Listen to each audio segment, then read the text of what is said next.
pendapat kalian nih sebagai mahasiswa, apa sih tantangan terbesar mahasiswa dalam upaya penulisan artikel ilmiah? Kalau menurutku ya yang paling susah tuh menentukan topik nggak sih?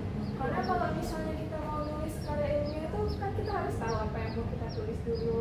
Terus nentuin topiknya itu juga susah. Kadang kalau misalnya kita udah dapet nih topik yang bagus, ternyata kita cek di media kayak misalnya platform Google Scholar atau apa, ternyata udah ada penelitian yang bahas itu gitu kayak gitu. Jadi ternyata penelitian yang kita kira baru ternyata udah nggak baru gitu. Apalagi ya? Kira-kira menurut Hamda apa juga selain topik?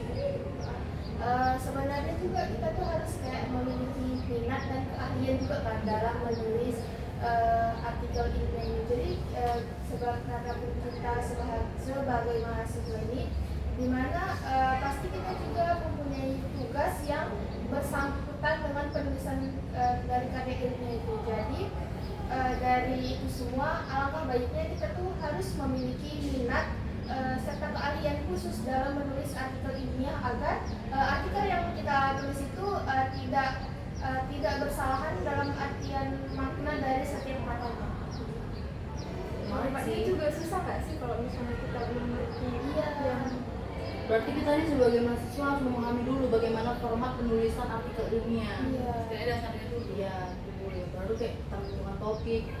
Mungkin bakal dibarengi pembimbing kali ya. Iya. Kalau untuk ilmu tuh gimana kira-kira ya?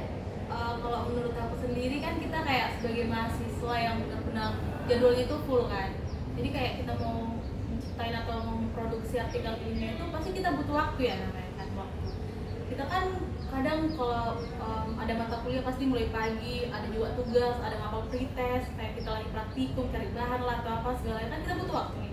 Jadi kayak nggak ada waktu untuk kayak melakukan atau memproduksi artikel ilmiah yang baik dan benar. Kan kita harus melakukan riset atau mencari-cari sumber atau buku atau apalah segala. Kita kan kadang kalau udah sampai di kos atau di rumah kan kita pasti banyak kegiatan lain. Terus kita juga kerjakan tugas untuk yang deadline yang dekat gitu kan. Jadi menurut saya waktu ini juga adalah suatu hal yang sangat penting untuk kita melakukan dapat memproduksi artikel ilmiah. Berarti kita dalam memproduksi artikel ilmiah kita juga memerlukan waktu dan pengembangan skill gitu ya. Karena kadang deadline kita kan juga numpuk banget. Kita mensampingkan itu, kalau itu juga ternyata penting banget ya kan teman-teman. Ternyata nih ada lagi pertanyaan lain. Mengapa ya banyak mahasiswa merasa kesulitan dalam menemukan dan merumuskan topik penelitian? Mereka tuh sudah memiliki topik tapi mereka kayak sulit gitu merumuskan topik tersebut gitu. Kalau menurut aku nih ya, itu tuh mereka kurangnya pengalaman dan pemahaman dalam membuat artikel ilmiah. Nah misalnya itu di struktur dan format, kayak tadi kan misalnya itu sama topik, terus ada tadi apa? Keahlian sama minat. Terus sama ilmu waktu. Nah kalau aku itu struktur dan formatnya. Nah kan mahasiswa ini kadang dia itu belum terlalu familiar sama yang namanya kayak pendahuluan, abstrak, terus apa lagi ya? Hasil pembahasan, kesimpulan, nah gitu kan. Mereka itu mungkin sulit memahami bagian yang harus diisi dengan informasi apa dan bagaimana cara menyajikannya secara logis. Nah, itu tuh termasuk apa tadi tantangan terbesar ya, tantangan yang dihadapi mahasiswa, yang biasanya dihadapi mahasiswa. Nah, itu mungkin mereka kesulitan menggunakan bahasa yang objektif kayak bahasa formal, bahasa yang tepat dan menghindari bahasa yang subjektif atau informal. Nah, terus mereka juga mungkin belum terbiasa dengan penggunaan istilah-istilah yang relevan, istilah-istilah teknis yang relevan. Terus mereka juga belum memahami bahwa tujuan artikel ilmiah itu untuk mengkomunikasikan hasil penelitian yang secara sistematis dan berkontribusi pada pengetahuan di bidangnya. Jadi intinya itu mereka kayak belum terlalu mengerti pada penulisan artikel ilmiah ini kayak di pendahuluan, di abstrak, dan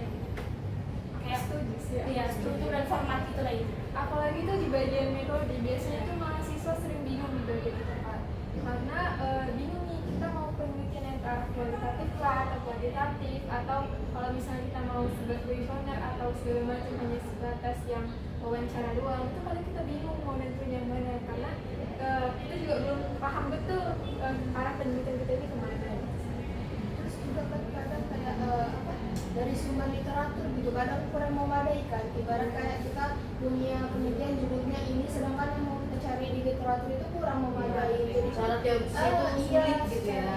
jadi kita sebagai mahasiswa kadang pemikiran kita belum sempurna untuk menulis artikel ilmiah, tapi kita pengen nulis gitu, jadi belum sepenuhnya berhasil gitu karena sumber dari literatur kurang memadai. Karena kan memang sebuah penelitian itu kan dilandasi oleh teori-teori yang sebelumnya ada begitu. Oke sih, termasuk masuk akal juga memang. Jadi kadang kesulitan kita menentukan topik itu karena kita juga kurang paham merumuskan topik tersebut lagi. Nah, ada lagi nih pertanyaannya teman-teman. Mungkin yang terakhir kali. Nah, kita ini kan sebagai mahasiswa, apa sih yang bisa kita lakukan untuk menemukan dan menentukan topik penelitian yang relevan?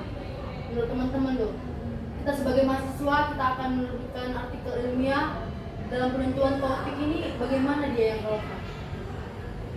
Kalau katanya memang penelitian yang bagus tuh penelitian yang sesuai zaman ya, maksudnya mengikuti zaman.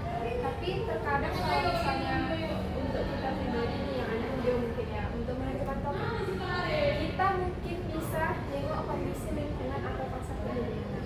Kayak misalnya masalah lingkungan yang kita angkat gitu kan, kita bisa aja di sekeliling kita misalnya ada sampah atau apa, mungkin dari sampah itu bisa kita kembangkan jadi penelitian. Tapi tergantung juga apakah penelitian yang kita lakukan ini apakah inovasi terbaru ataukah memang layak untuk dikembangkan gitu sih. Bagaimana manfaatnya ke depannya? Untuk teman-teman yang lain, mungkin gimana tuh pemikirannya mengenai pengembangan topik gitu? Kalau menurut saya kan kayak kita sebagai mahasiswa ini yang paling pertama itu yang paling penting itu adalah minat kita. Minatnya kemana, jangan ngomong mau ikutan doang kayak sini buat ini, aku buat lah kayak gitu.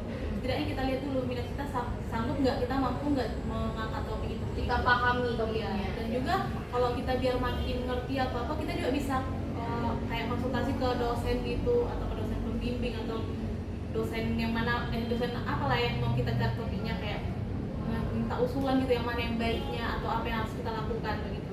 Terus yang tadi kayak kata Sarah juga itu baik kita mencari isu-isu kayak di lingkungan kita lihat dari segi ekonomi, budaya atau segalanya yang benar-benar untuk bisa kita kaji lagi sehingga mendapatkan artikel-artikel yang baru begitu. Saya begitu. Kalau aku sama sih kayak pendapat Saka dan Firman.